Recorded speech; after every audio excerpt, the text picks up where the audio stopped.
Je vois trop souvent de jeunes investisseurs en bourse qui débutent en achetant plein d'ETF différents. Dans cette vidéo, je t'explique pourquoi c'est une erreur et qu'au contraire, il faut se concentrer sur un, voire deux ETF maximum quand on débute. Je vais également te révéler quel est le produit de base sur lequel tu devrais investir, ce produit qui est vraiment le b.a-ba de l'investissement et qui est au cœur du système financier mondial. Et pour finir, bien sûr, je te montrerai mon portefeuille sur Excel avec les performances que j'ai réalisées grâce à cet actif financier depuis que j'investis. Et tu verras que les performances sont assez surprenantes.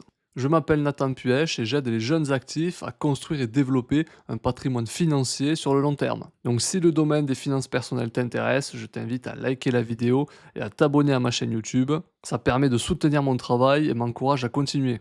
Donc pourquoi faut-il se concentrer alors qu'on nous parle à longueur de journée de diversification? La concentration, c'est l'opposé de cela, c'est-à-dire se restreindre à investir dans un ou deux produits bien précis, et c'est tout. Si vous êtes au début de votre parcours, que vous n'avez pour l'instant pas investi beaucoup de capital, cela ne sert à rien de vous diversifier. Au début, il faut que tu ailles sur des choses simples qui te permettront de faire ton DCA tous les mois sans souci. Donc le DCA, c'est le dollar cost averaging, tout simplement le fait d'investir la même somme à chaque début de mois par exemple. Et au contraire, si tu te diversifies trop, que ça soit en bourse ou même sur d'autres classes d'actifs, tu risques de te frustrer car il y aura certaines classes d'actifs qui rapporteront moins que d'autres. Quand on entend dire la bourse monte, les marchés financiers sont au plus haut, en fait on parle des principaux indices boursiers et surtout des indices américains. Et donc ce produit que je vous recommande aujourd'hui, c'est vraiment l'indice principal en finance, celui qui est le plus connu des investisseurs, le plus utilisé dans les médias. Mais avant de vous en dire plus, je vais vous parler d'un autre indice qui est moins connu.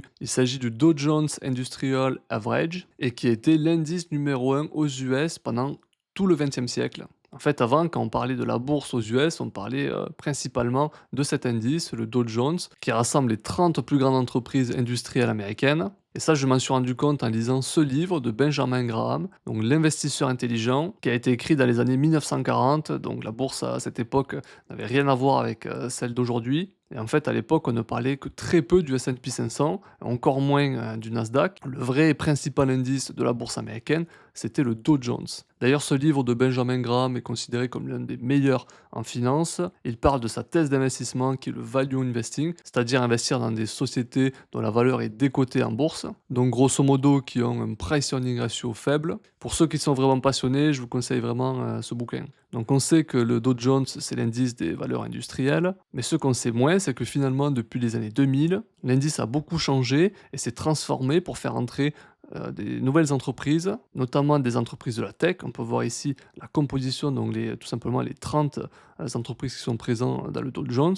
On voit qu'il y a Nvidia, Apple, Microsoft. Donc toutes les entreprises de la tech ne sont pas là, il y a des critères bien précis à respecter, mais on voit ici qu'il y a également des bancaires, et puis également bien sûr toujours quelques entreprises industrielles, mais beaucoup moins qu'à l'époque. Le Dow Jones, c'est bel et bien une représentation de l'économie américaine au global, au même titre que le S&P 500. Et il y a une chose seulement qui pourrait te surprendre, c'est que le Dow Jones est pondéré par le cours de l'action et non pas par la capitalisation boursière des entreprises, comme c'est le cas sur la plupart des indices, et notamment le S&P 500. Et ça, c'est quand même étonnant parce qu'une entreprise qui aura un cours d'action plus important qu'une autre, mais une valeur d'entreprise plus faible, aura quand même une pondération dans l'indice plus importante que l'entreprise avec une capitalisation boursière élevée. En tout cas, on peut voir ici la répartition par secteur de l'indice Dow Jones, donc qui a bien évolué depuis le XXe siècle. Maintenant, on voit que c'est la finance à 26% qui représente la majorité de l'indice, avec la tech à 17%, et à présent l'industrie qui n'est plus qu'à 17% de cet indice. Avant de te montrer l'investissement dont je veux te parler depuis le début, même si je pense que tu as deviné de quoi il s'agissait, on va regarder ensemble les performances du Dow Jones. Donc ça, c'est le cours de bourse du Dow Jones Industrial Average, donc depuis 1986. On reconnaît bien les différentes phases de la bourse telle qu'on la connaît.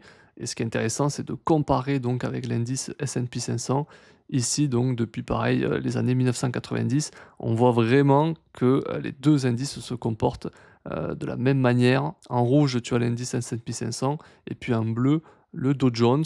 Donc tout ça pour dire que les indices sont dorénavant très corrélés. Les deux représentent l'économie des grandes entreprises américaines. Et on ne peut plus dire que le Dow Jones, c'est seulement l'industrie. Et au niveau des performances annualisées, forcément, c'est à peu près la même chose. 11 par an pour le Dow Jones et puis voilà 10,99 pour le S&P 500 depuis, plus de 30 ans. Donc ça, bien sûr, c'est la performance. Si vous investissez, par exemple, en une seule fois en, 1986, sur le montant que vous investissez, vous allez avoir 11 de performance, par an. Le S&P 500 avec ses 500 entreprises est beaucoup plus diversifié. Il est géré par l'entreprise américaine S&P Global qui fait également plein d'autres indices.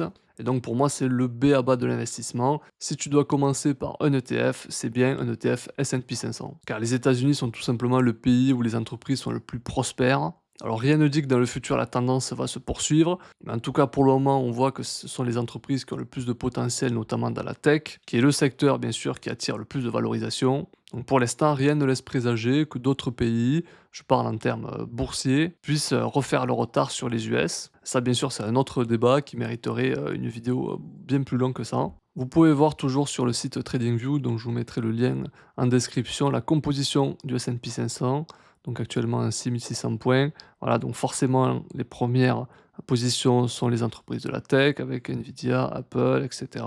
Et puis au fur et à mesure, on descend et on voit des entreprises qui sont de moins en moins connues, entre guillemets, et certaines forcément qui n'ont pas les critères requis pour faire partie du Dow Jones. Et là, on a vraiment tout secteur confondu. Alors maintenant, très concrètement, je vais te montrer dans quel ETF j'ai investi lorsque j'ai démarré en bourse. Il s'agissait bien sûr donc de l'ETF S&P 500 qui s'appelle Easy ETF BNP Paribas. Je te mettrai le code Easy en description, tu n'auras plus qu'à le copier-coller sur Google pour retrouver toutes les infos. Donc là, on voit que j'ai commencé à traquer mes investissements en 2023. Cette colonne, c'est les montants que j'ai investis sur cet ETF. Ici, on voit les performances depuis l'année 2023, hein, donc c'est pas les performances annualisées, pas du tout. Et ici, le montant de ma position, donc mois après mois. Donc on voit que j'ai fait plus ou moins un DCA, mais avec certains mois qui ont sauté parce que j'ai investi dans d'autres produits d'investissement également.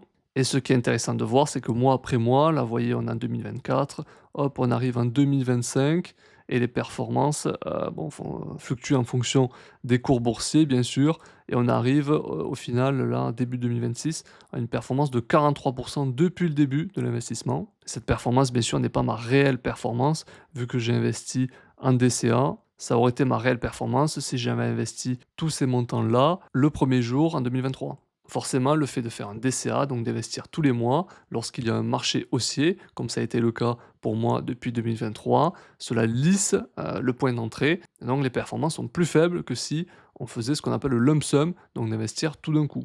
Et puis ce qui est intéressant que vous pouvez voir, c'est que depuis 2025, j'ai également basculé une partie de mes investissements sur un ETF S&P 500 toujours, mais lui qui est hedgé, donc qui n'est pas exposé au dollar, mais exposé à l'euro. Ça fera sûrement l'objet d'une vidéo dédiée, car il y a une stratégie bien précise derrière ce choix, que je vous expliquerai donc en détail.